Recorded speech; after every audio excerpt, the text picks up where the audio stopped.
The prepared remarks are in my pocket. I am not going to read them. 3,000 delegates fill the grand convocation hall of the Interstellar. Accord 17 species, every flag of the Allied fleet hangs from the vaulted ceiling like shed skin the galaxy has not yet decided to throw away, and the lights on the stage are so bright that I cannot see faces from up here, only shapes, only the still outlines of representatives who have traveled from across 30 star systems to watch a Keth commander receive a medal and say something that will be quoted incorrectly in the records for the next 100 years. The ambassador from the Veth Coalition just told 3,000 people that humans are the galaxy's most noble and courageous allies. He has never met a human in his life.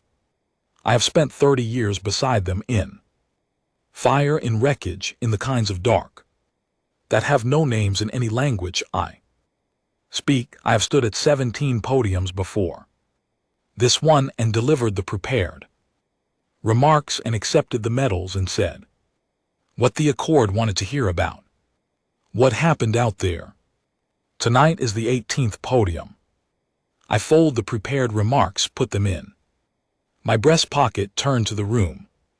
The hall goes quiet in the way that tells me everyone noticed. Good, my name is Salveth. I hold the rank of commander in the Keth hegemonies 7th Convergence Fleet. I say hold loosely because the 7th Convergence Fleet no longer exists. 312 engagements across 30 years of the Cascade War, reduced it one ship at a time, one moon at a time to this. A single officer, standing in a hall built for ceremony, wearing medals he did not earn in any way those murals would recognize. I am the last one standing from the 7th. The hegemony representatives in the front row have stopped blinking. Ambassador Hello, who organized this ceremony and approved my prepared remarks and personally selected the lighting for the stage, has the expression of a man doing rapid calculations about damage he cannot yet quantify. He should have checked my remarks more carefully. He had the chance. I handed them to his assistant 6 days ago. He assumed I would read them. 30 years of war, and he still assumed I was going to tell you what you wanted to hear tonight. I say my voice carries the way Keth voices are built to carry, without effort, without warmth, with the precision of something calibrated for this purpose long before I was born. I find I cannot. The hall does not react, it holds. I have studied silence my entire life. I still could not classify this particular kind. You have spent the last hour celebrating the human contribution to the Cascade War. The speeches were well constructed. The figures were accurate. The visual presentations were, by every measure I could apply, technically correct. I pause, let the pause do its work. They were also incomplete. What was missing from every account given tonight, what is missing from every ceremony I have attended in the last 3 decades, is the actual nature of what humans are, not what our doctrine needed them to be, not what the Accord's public affairs office decided to print on the commemorative panels, what they actually are in the field under pressure, in the moments that determined whether the rest of us lived or did not. In the third row, a young Terran delegate pulls out a recording device. Good, someone should record this. Ambassador Hello does not share my sentiment. His jaw tightens. I'm going to tell you 3 truths about humans tonight. I continue, not comfortable truths, not the truths that fit inside the speeches you heard. The Truths I know because I was there. Because I survived 30 years of engagements that I should not have survived, and because I owe it to the people I served with to stop allowing their story to be told incorrectly. I look at the murals. The Grand Convocation Hall's walls carry paintings of the Cascade Wars defining engagements. I counted 14 inaccuracies in the human figures alone when I entered this room. Postures no combat soldier ever held, expressions calibrated for emotional legibility at a diplomatic distance rather than anything resembling what those faces actually looked like. In the mural depicting the Calcera defense, a human soldier stands on a ridge with both arms raised, face upturned toward a light source that I believe is meant to represent victory. I was at Calcera. There were no ridges left, there was no light. The murals behind me are wrong, I say. That moves through the room differently than anything before it. Not in terms of tactical outcomes, not in terms of positions held or ground defended. They are wrong in what they show humans doing and feeling. They show you something you can read, something that fits inside the emotional understanding of every species seated in this room tonight. I let that sit for a moment. Humans do not fit inside that understanding. They are not a simpler version of something you already know. They are not a translation of a feeling you have already had. They are the only thing I encountered in 30 years of active service that I could, not with full intellectual effort and 140 years of accumulated experience, make into something familiar. The Molari delegation in the fifth row is very still. Good, they should be still. I served alongside a human soldier named Yara Oshii for 22 years. She held the rank of sergeant in the Allied fleet's ground forces. She was present at 114 of my engagements. I filed 9 official reports that mentioned her by name. I pause, not for dramatic effect, because the next part requires care. Those 9 reports described her using phrases such as exceptional performance under pressure and demonstrated initiative exceeding standard operational parameters. I look out at the room. Those phrases are worthless. They are the language of official documentation applied to something that official documentation was not built to hold. I knew it when I wrote them. I wrote them anyway because there were no better words available in any vocabulary I had access to. I reach into my breast pocket, not for the prepared remarks, for something smaller, a card worn at the edges that I have been carrying for 14 months. I look at it for a moment without reading from it, then I put it back. There is a question in this room. I can feel it the way you feel a change in pressure before a storm. 3,000 delegates trying to decide whether what they are watching is a breakdown or a revelation. They should lean forward. I'm going to tell you the 3 truths I know about humans. The first is about what you have been calling their bravery for 30 years. The second is about what you believe they fight for. The third is something I have not said at any of the other 17 podiums. I pause 1 second too. I am going to say it tonight. Ambassador Hello closes his eyes. What I am about to tell you will not make humans smaller. I want to be precise about that. I'm not standing here to diminish what they did or who they were. I am standing here because the galaxy's version of humans, the noble version, the comprehensible version, the version painted on these Walls is a portrait that leaves out everything that actually matters. I fold my hands on the podium, old Kethfar. Habit, formal commencement. And the truth of what matters is this.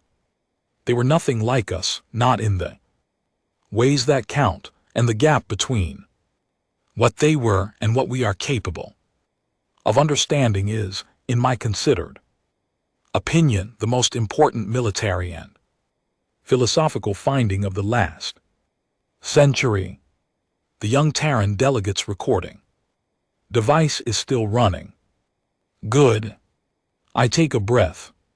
Let me start with bravery.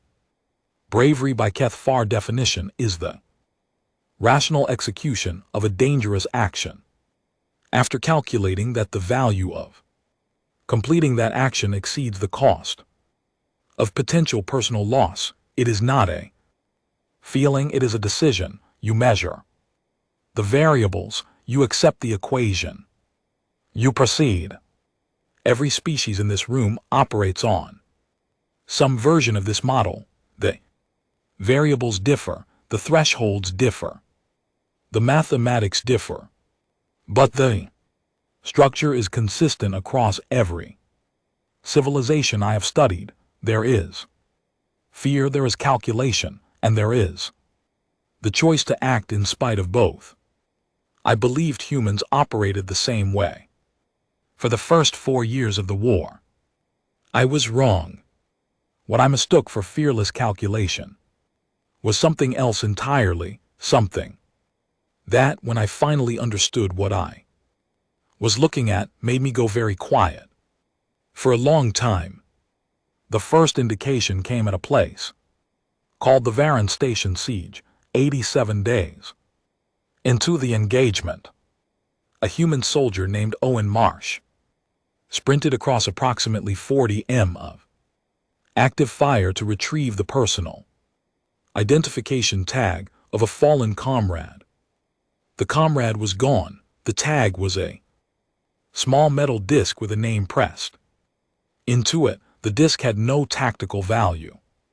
Owen Marsh ran across 40 m of the worst fire of the siege to get it. He was smiling when he ran. I filed this under anomalous behavior and moved on. I was busy. There was a war happening. I did not have time to analyze every irrational choice humans made in the field, which I was already learning was going to require more hours than I had available. The second indication came at a moon called Kelsara. I do not speak about Kelsara at ceremonies. I have not spoken about it in detail for 30 years. I have written about it in operational reports using language so stripped of the actual experience that anyone reading those reports would come away with a technically accurate account that contains nothing true. Here is something true. At Kelsara, during the third day of a defense that was not going well, a human soldier named Clara Holt held a door. Not metaphorically, physically, she stood at a blast door that had lost its locking mechanism, and she held it with both arms and one leg braced against the frame while 19 people, 4 humans and 15 Kethvar, myself included, moved through the corridor behind it. The force on the other side of that door was significant. Clara Holt stood there for 11 minutes. When the last person was through and the door could be sealed with a manual override, she stepped back, looked at her arms and said, and I am quoting from memory because I wrote it down, "Within the hour, well, that was a lot." I asked her later what the calculation had been, what she had weighed and decided. She looked at me with an expression I could not read. I didn't calculate anything, Commander, she said. You were all still in the corridor. That was it. That was the whole answer. I turned it over for weeks. I thought I had missed something. I asked her twice, more in different contexts, framing the questioned differently each time, certain that there was a logical structure underneath the response that she was summarizing in shorthand. There was not. She confirmed this with increasing patience. She had not calculated anything. The people she cared about were still in the corridor, so she held the door. That is not bravery, not by any definition that holds up to scrutiny. Bravery requires the presence of fear, operating correctly as a signal, as a governor, as the thing that makes the choice meaningful. What Clara Hold demonstrated at that door was something prior to choice, something that did not pause long enough to become a decision. I spent 3 years developing new vocabulary for it. I eventually settled in my private notes on the phrase pre-decisional commitment, which is, I acknowledge, a remarkably cold description of a woman holding a blast door with her body for 11 minutes while everything on the other side tried to dismantle her. But I am a Keth Aeon military officer. I do not have better words. I have never had better words for this. What I do have is more examples. At the Rallic line, a months-long position we held in the outer systems, a human soldier named Leon Price organized the personal effects of every person who was lost during his unit's rotation. There, not his unit only, everyone, Keth Aeon Molari Veth, every species in the engagement. He spent his rest periods doing it. He learned the naming conventions of 5 different species, so the tags were labeled correctly. When I asked him why, he said, because someone should know who they were. He said it the way you say the obvious. At the Nara Drift engagement, a human unit held a communications relay for 6 days past the point where any tactical doctrine would have ordered a withdrawal. Their justification when pressed was that a Terran medical ship was operating under the coverage of that relay, and withdrawal would have exposed it. The medical ship was empty. We had evacuated the patients 4 days earlier. They did not know. No one had managed to transmit the update. They held a relay to protect a ship that needed no protecting for 4 days past the limit of rational defense. And when we reached them and told them what they had been holding for the benefit of an empty vessel, the unit commander, a woman named Nina Webb, 3 days without sleep, hands that would not stop shaking, said, "Well, no harm done then. No harm done. I will tell you what harm was done. 2 of her unit did not make the extraction. She buried the information about the empty ship somewhere inside herself and kept her face even, and she said no harm done, and she moved on. And this is the part I need you to understand. She was not performing strength. She was using a tool she had been using her whole life.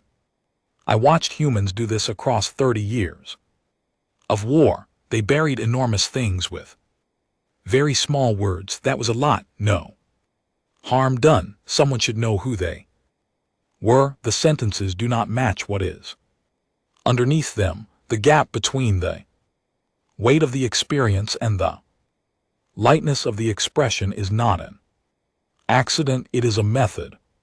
They compress catastrophic amounts of and fear and loss into phrases that take up almost no space, and they do it because they have to, because they are carrying more than any other species I have observed, and they learned a long time ago that you do not put it all down in the open.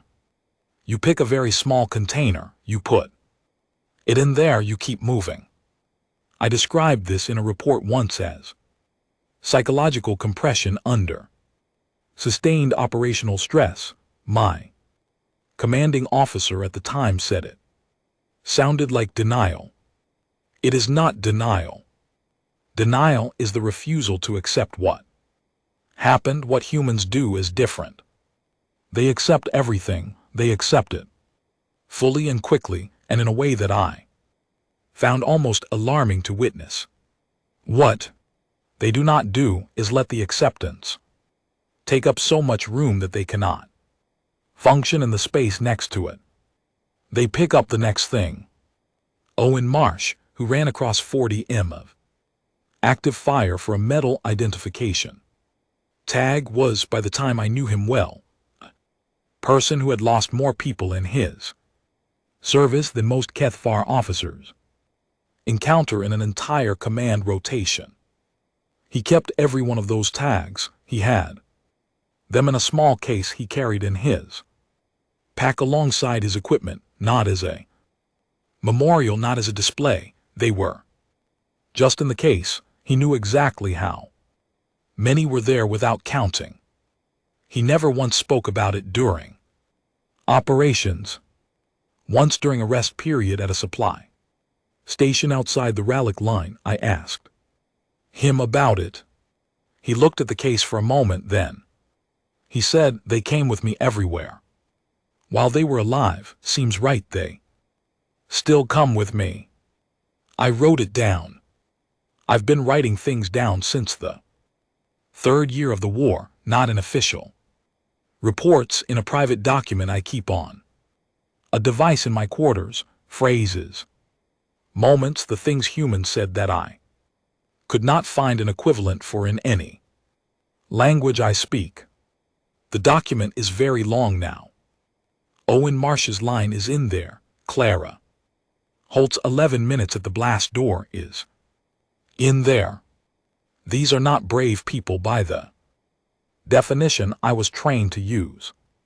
They are something the Keth-Avar language does not have a word for. Something that operates faster than calculation and quieter than courage, and with a commitment so deep it does not stop to ask whether it should continue. I have been looking for the word for 30 years. If any delegate in this room has a candidate, I am genuinely asking. There is a standard doctrine across 17 species in this room for how to handle what military planners call acceptable loss calculations. The phrase is exactly what it sounds like. Before a major engagement, command determines the threshold of losses that constitutes an acceptable cost for a given objective. If an operation requires moving through a contested position and intelligence suggests a 15% casualty rate, command decides whether the objective is worth 15%. If it is, you proceed. If it is not, you find another route or abandon the objective. Every military in the galaxy runs this calculation. The variables are different, the thresholds are different, but the structure is the same. I ran this calculation before every major engagement of the Cascade War. It is how military decisions are made. It is rational and necessary, and it is the only way to run a war at scale without losing everything trying to save everything. I stopped trying to run it with human units in the third year. Not because humans were unwilling to take losses, they took losses, staggering ones sometimes in positions that required it. They understood the mathematics of war well enough to accept that people would not come home. But there was a condition on that acceptance that I did not fully understand until I ran into it, and it changed every operational calculation I made from that point forward. The condition was this: do not give the calculation a name. The moment a human soldier knew that the acceptable loss was a specific person, not a percentage, not a category, but Owen or Clara or someone whose face they knew at breakfast, the calculation broke. It did not slow, it did not Adjust it broke the operational logic that every other species in the war could hold on to under almost any pressure. Simply stopped working. I had a superior officer in the early years who told me this was a weakness. He said it directly at a strategy briefing in front of 12 officers. He said human units were tactically unpredictable because their loyalty was interpersonal rather than institutional, and that interpersonal loyalty was a liability in large-scale operations. He was not wrong about the description. He was wrong about everything else. Let me tell you about a position called the Heron Pass. The Heron Pass was a strategic choke point in the outer systems that the Alliance held for 8 months. Holding it required rotating units through the forward position every 3 weeks. The forward position was difficult. The casualty rate was high. Every rotation knew what they were going into, and they went anyway. In the 6th month, a human unit was on forward rotation when we received intelligence that an enemy offensive was about to hit the pass from an angle we had not anticipated. The mathematics were not good. Command made the calculation and issued the order to consolidate, to pull the forward position back and hold the main line rather than try to reinforce something that intelligence said we could not hold. The order was correct by every metric. No, the order was correct. The human unit's commanding officer, a man named Patrick Cole, requested a delay of 6 hours. Command said no. He requested 4 hours. Command said no. He asked for 2. He got the no with considerably less patience attached to it. I was on the command channel. I heard the exchange. I thought Cole was stalling for operational reasons I did not have access to. I found out later he was stalling because his unit had 3 people out on a reconnaissance pull that had not yet returned. The enemy offensive was going to hit while his people were still outside the line. Command did not know this because Cole did not say it. He knew what Command would say if he said it, so he asked for time without explaining why. He did not get the time. He pulled his unit back as ordered, and then, after confirmation of the order, and with the official record showing full compliance, he personally went back out with 2 volunteers and retrieved all 3 people from the reconnaissance pull before the offensive hit. He was in serious disciplinary trouble. When I next saw him, I recommended against any formal proceedings. My reasoning in the official recommendation was that the action had produced a successful outcome at no net tactical cost to the engagement. This was true. It was also the only language I had available in that document. What I not write was the actual reason. The actual reason was this: I would have done the same thing. I want to be careful here. I would not have done it for the same reasons. I'm not built the way Cole was built. I do not have the circuitry that turns a name into a non-negotiable variable in an otherwise solvable equation. But I had been in the field with humans long enough by that point that I had started to understand, not feel, not replicate, but understand why the alternative was not available to him.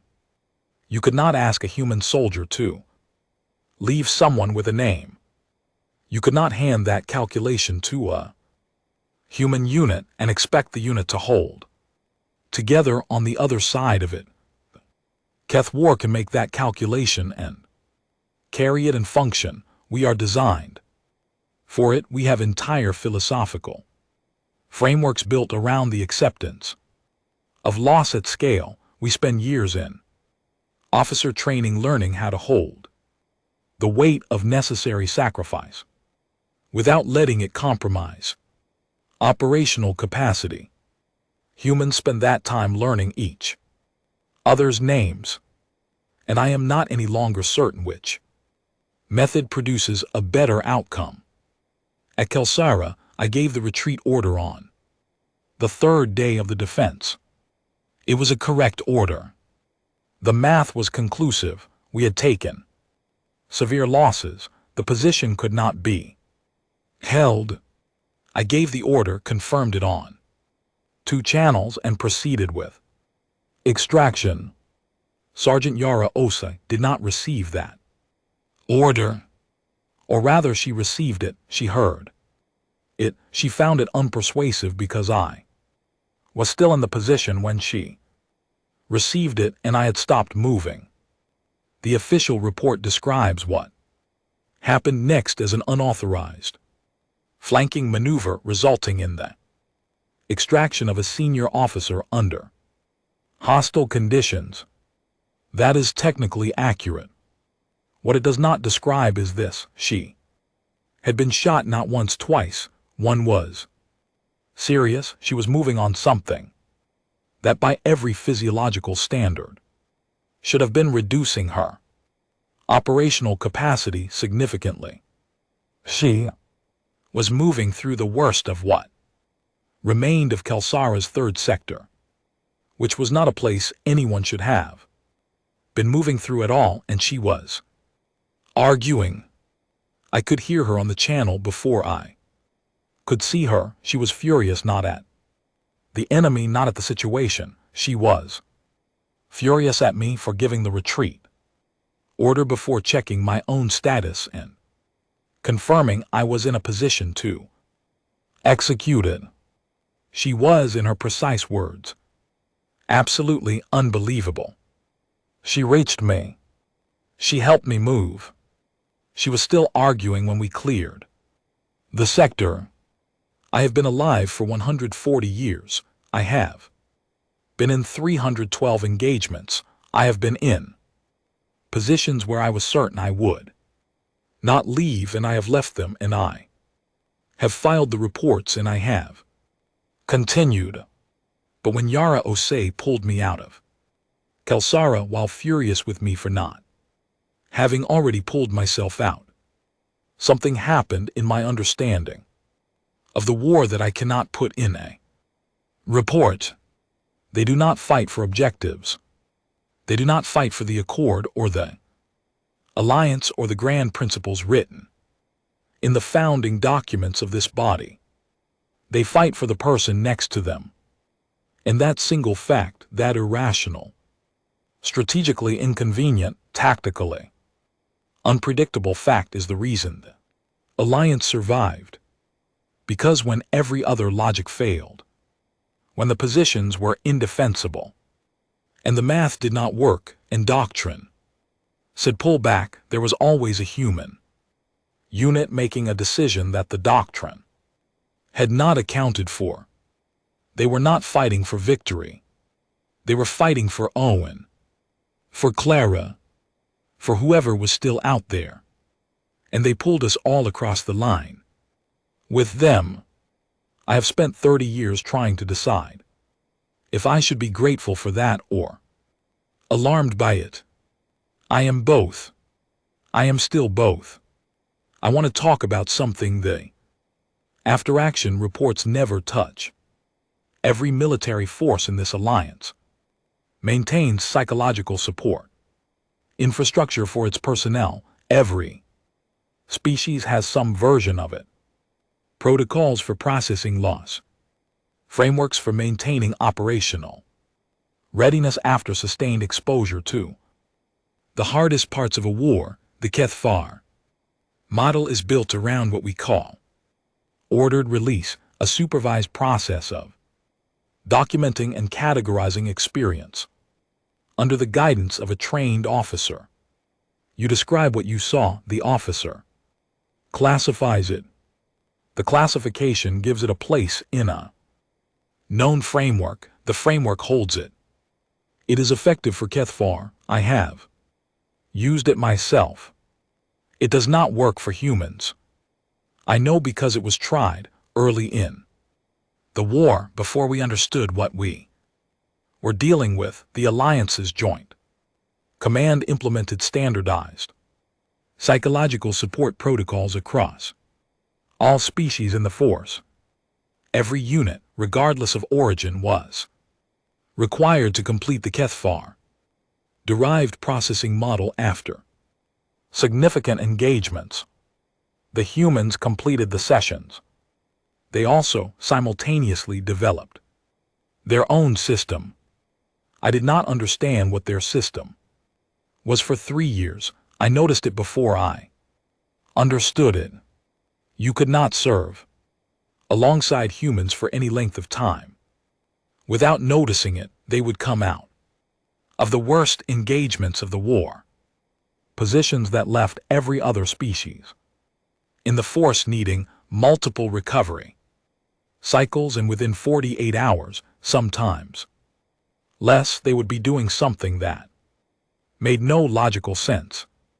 They would be making each other laugh about it, not about something unrelated to distract themselves not carefully with lots of qualification and acknowledgement of the gravity.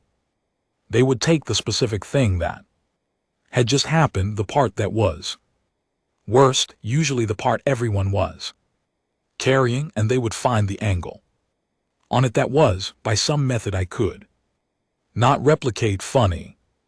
They would laugh at it, not in cruelty, not in dismissal. I watched it closely enough for long enough to be certain of that. It was something else, something that worked like a valve releasing pressure from something that would otherwise build past a safe level.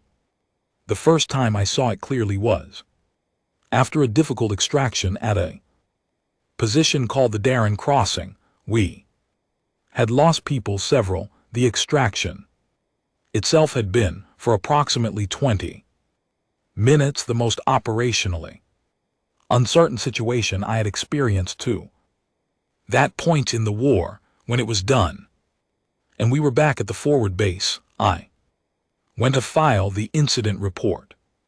3 hours later, I came back through the common area.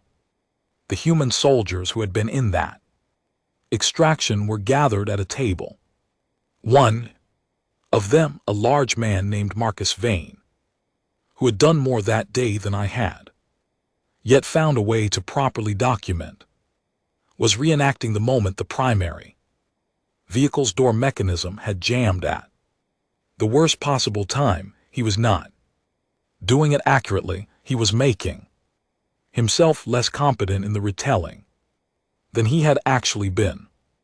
He was making it more complicated, more disastrous, more absurd with each pass. His colleagues were unable to stop laughing. I stood at the edge of the room for a long time. I wrote it down that night. It was not the first entry in my document, but it was the first one where I wrote underneath the description, "I do not know what this is." Over the following years, I collected more entries with the same note beneath them. A human unit after losing 3 members, naming the operation after the specific thing that went wrong as a permanent designation, not a solemn name, a name that was to everyone who knew the details slightly absurd. They used it in official communications casually, like a city you had been to once. A soldier performing a 2-minute account of his own worst moment, as though it were a story he was telling at a meal table. His audience, people who had been there, laughing harder than I had seen them laugh at anything deliberate. A woman named Sophie Kine, who had held a position under circumstances that I referenced in 3 separate official commendations, who described the entire experience to a junior soldier to Months later as an extremely bad afternoon. An extremely bad afternoon. I asked her about this specifically. I told her I had been present for the events she was describing and I would not have characterized them that way. She considered this, then she said, "Well, Commander, how would you characterize it?" I told her honestly. I used the operational assessment language. I told her the position had been at severe risk of total loss for approximately 90 minutes, that extraction probability had dropped to a point I do not report in public documentation, and that what she and her unit had done to maintain the position during that window was, by any metric I could construct, extraordinary. She nodded through all of it. Then she said, "Right, so an extremely bad afternoon." I looked at her for a long time. She waited. "I do not understand how you do that," I said. She said, "You find the joke in it, or the joke finds you." I told her I did not understand what that meant. She said, "I know, I'm sorry. Not sorry in the way that means I have done something wrong, not apologetic. The way you say I'm sorry when someone has lost something and you cannot give it back, the way you say it when you are aware of a gap that cannot be bridged from your side." She said it and I wrote it down, and I have thought about it almost every day since. You find the joke in it, or the joke finds you. My best interpretation, and I put this in my private document rather than any official record, is this: carrying the full weight of everything they carry with no compression and no release would stop them, not slow them, stop them. The dark humor is not avoidance. It is the method of carrying. It is the container they found for things that have no properly sized container anywhere else. It is how they stay operational while holding more than the math says they should be able to hold. I am not able to do it.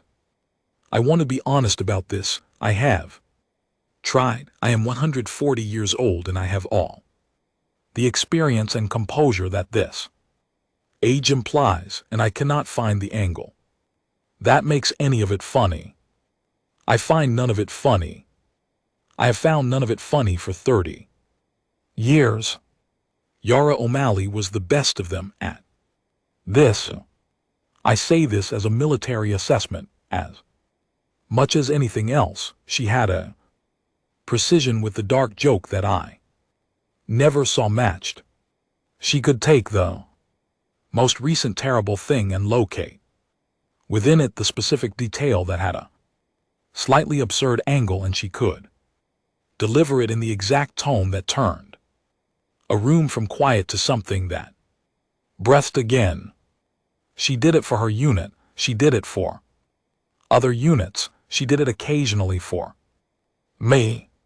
Once during a particularly grim logistical period when supply chains had failed for 2 weeks and the entire forward position was running on reduced resources, she came to my office with a status report I had not asked for. It was a detailed accounting of every item in current shortage, organized by category with handwritten notes in the margins that became progressively less official as you read further. By the final page, the notes had become simply a record of what she found interesting about the specific ways things had gone wrong.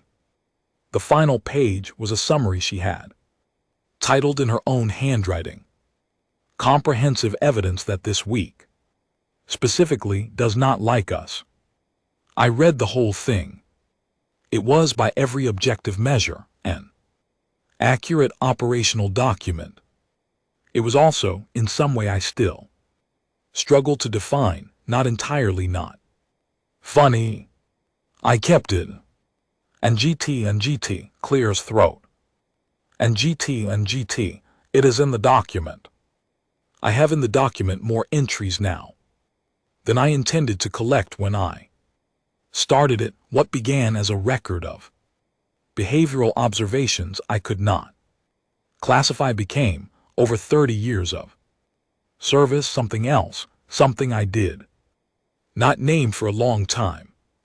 And when I finally named it quietly in my quarters, looking at the volume of what I had written, I found that the name made me go still in a way that was different from the composure I was trained to maintain. The name is evidence that I was paying attention. I was paying attention, and the person I was paying attention to most carefully was someone I could not decode and could not replicate and could not explain in any language available to me, and I was writing down everything she said because the gap between what she carried and what she showed the world was the most interesting thing I had encountered in 140 years of living. Comprehensive evidence that this week specifically does not like us.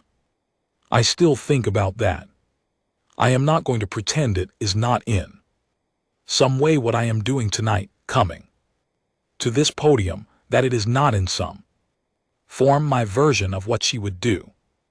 Take the weight of it, find the container that fits, and do something with it that lets other people breathe. I am not good at this the way she was. I do not have the tone for it. I am a Keth war officer with a military vocabulary and a tendency to catalog everything, and a lifetime of composure training that does not include the particular skill of finding the joke in the thing that hurt you most. But she taught me what the attempt looks like. She taught me that you do not put the weight down, you carry it differently. Tonight, for the first time at any of the 18 podiums I have stood at in 14 months, I'm trying to carry it the way she would have. I am not doing it as well as she would have. She would have made this room laugh at least once by now. I think she would also have been pleased by the recording device in the third row. She liked documentation. She believed in her particular way that the record of what actually happened mattered more than the version that fit cleanly into available frameworks. Someone should know who they were.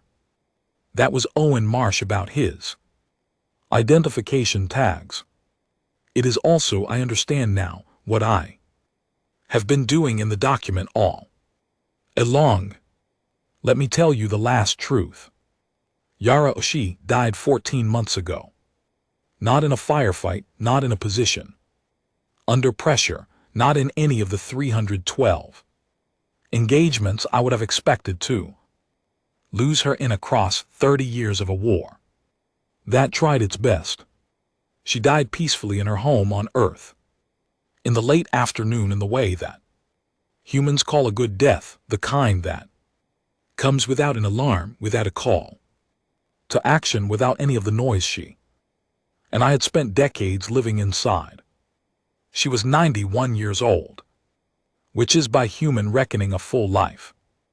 A long one even. She had retired from active service 8 years before when the war ended and the Accord moved into its reconstruction phase, and she had gone home to the city where she grew up and lived 8 years of a life that I was not in. I was not in it because there is no existing framework in Keth culture or military protocol for what a retired enemy turned comrade turned something else turned the only human. I wrote 43 pages of private documentation about becomes to you after the war ends. There is no word for that in my language. There are no instructions for it. So I was not in her life after the war, and she was not in mine, and we both knew where the other was in the general sense, the way you know the location of something you are not currently in contact with but are aware of. Then a message came. 14 months ago on a morning that looked like every other morning, which is something I have not stopped noticing, that the mornings do not adjust their appearance for what happens inside them. A message from a former unit coordinator. I had stayed in limited correspondence with a man named Callum Drake who had served 2 rotations at the Rallick line and kept a broader view of what happened to people after the war than I did. The message was 3 sentences. The first told me that Yara Asi had passed 12 days prior. The second told me when the memorial had been held. The third told me that there had been, by her specific prior instruction, no formal notification sent to any military or accord personnel because she had said apparently, and Callum quoted this directly, that she did not want anyone standing in a uniform feeling obligated. I read the message 4 times. Then I put the device down. Then I picked it up and read it again. 12 days. The memorial had already been held.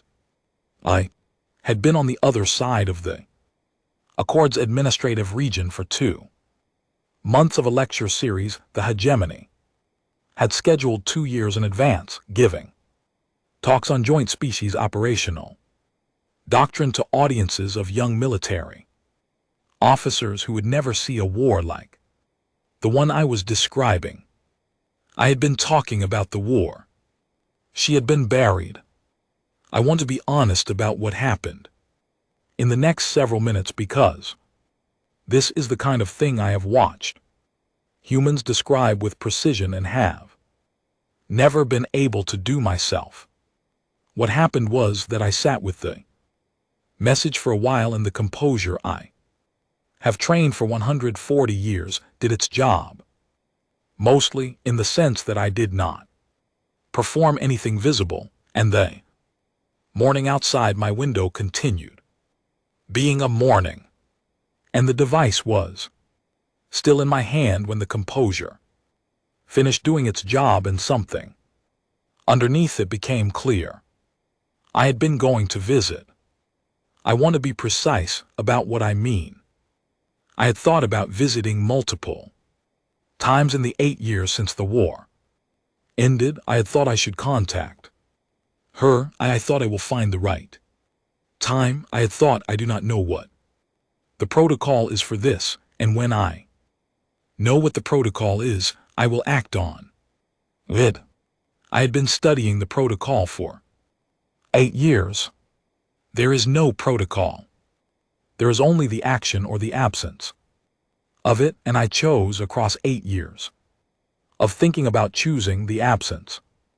I did not go. I had the time. I had more than the time.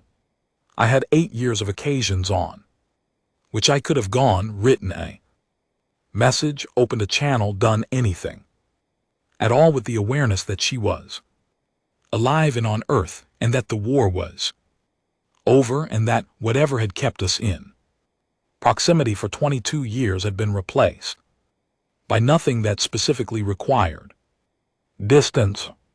I chose the distance anyway. Not deliberately, not with intention. I chose it the way you choose the familiar over the difficult, quietly, repeatedly, in small decisions that do not feel like decisions until they become 14 months of looking back at them. I did not go.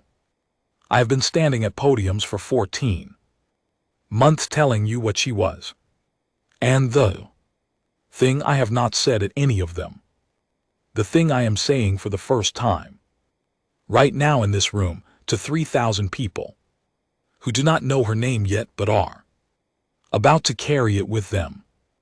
I should have gone. That is not a military assessment. There is no official language for it. It will not appear in any report. It is simply what is true, stated plainly by a person old enough to know the difference between a thing that has a protocol and a thing that required him to make one. I did not make one. I made a document instead. I have been adding to the document for 30 years. It began as a record of behavioral observations I could not classify. It became, in ways I did not plan and did not notice until I looked at the full volume of what I had written, something that does not have a proper name in operational vocabulary. It has 43 pages. The last entry is dated 13 months ago, the month after the message from Callum. Drake, the last entry is not an observation or a quote or a description of something she did that I could not explain. The last entry is a list. I started it without knowing it was going to be a list. I sat down to write another observation, and what came out instead was a series of things I had meant to say to her and had not because they were difficult or because I did not have the language. Some of them I had the language for. Some of them I had the exact sentences prepared, had turned them over in my mind and found them accurate and ready, and simply never delivered them. The list has 11 items. The 11th item is, I would have liked to know what you were like at 91. I added it last. I do not know if it is the most important item on the list.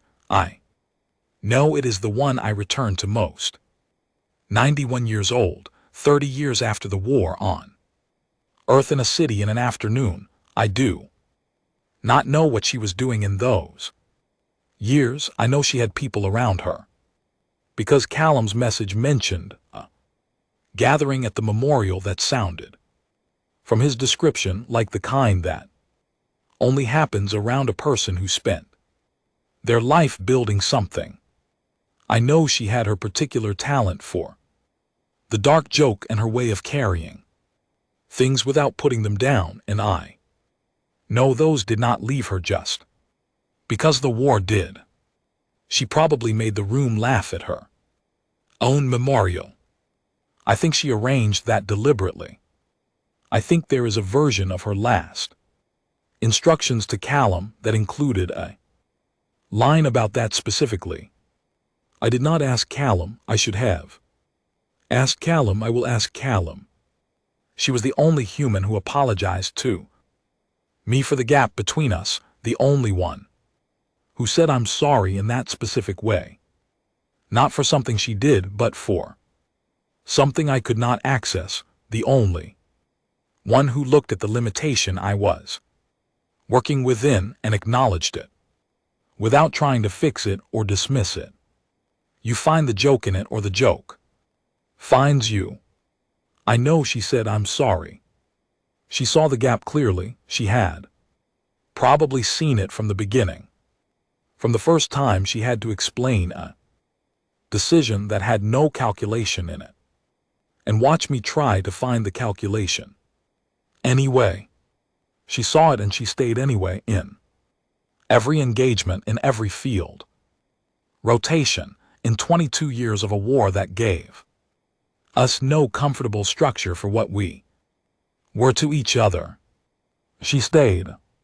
I am standing at a podium in the grand convocation hall of the Interstellar Accord in front of 3,000 delegates who came here to watch a ceremony and are instead watching something I could not have predicted giving when I walked in.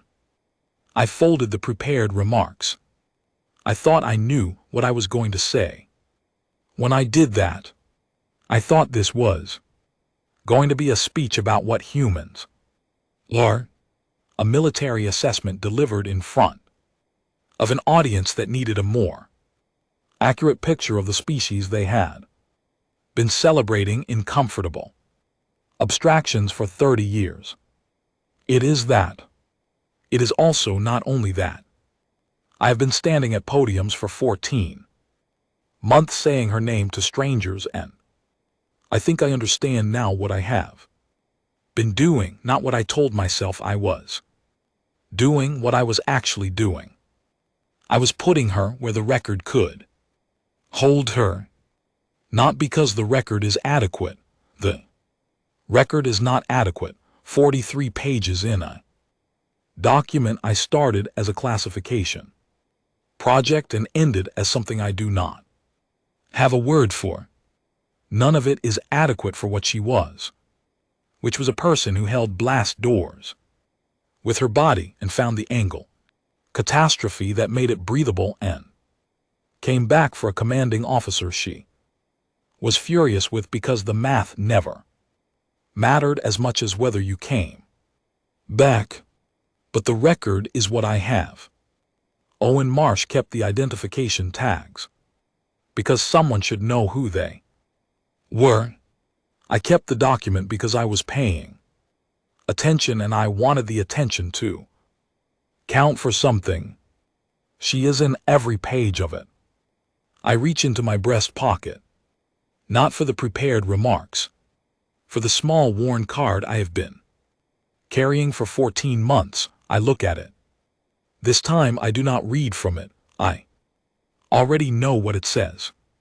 I look at it because there are 3,000 people in this room who are quiet in a way I cannot classify, and the card is the one object I have left that connects the speech I gave tonight to the person it was always about.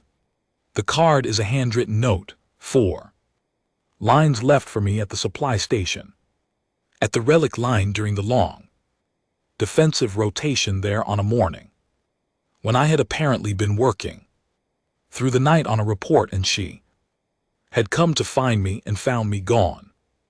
The note says, "You were here when I got here, so you have probably been here all night and you are going to eat something before you file that report, or I am going to tell every junior officer on this base that the great commander Solveth needs someone to remind him that breakfast is a thing."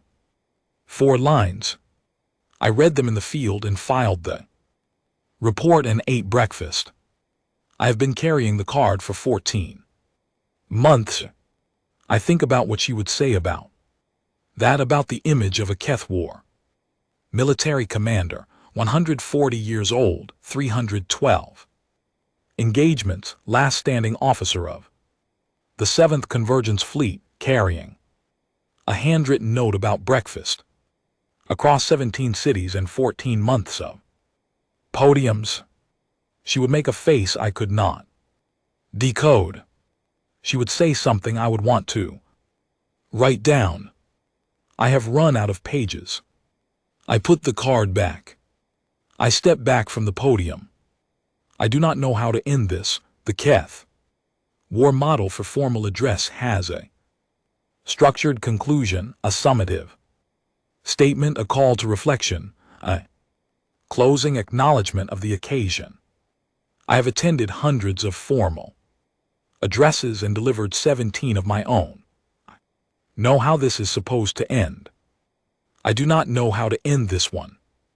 What I know is this: they are not what the murals say they are. They are not brave in any way that word was built to hold. They do not fight for your flags or your principles or your carefully worded founding documents. They fight for whoever is still in the corridor. They carry things no other psychology I have encountered should be able to carry, and they carry it by finding the joke in it or letting the joke find them, and they keep the identification tags in a case in their pack, and they name the operations after the worst part, and they hold the blast door for 11 minutes with both arms, and they come back for you even when they are furious with you for needing to be come back for, and they write you notes about breakfast, and you carry the notes, and one morning a 3-sentence message arrives and you realize you had the time all of the time and you chose the distance, and now the distance is permanent and no protocol in any Language you speak tells you what to do. With that, the whole is quiet. I have studied silence for 140 years. This one I cannot read. I have been trying to read it since I stepped back from the podium. I think maybe she would know what kind it was. I think maybe that is the point.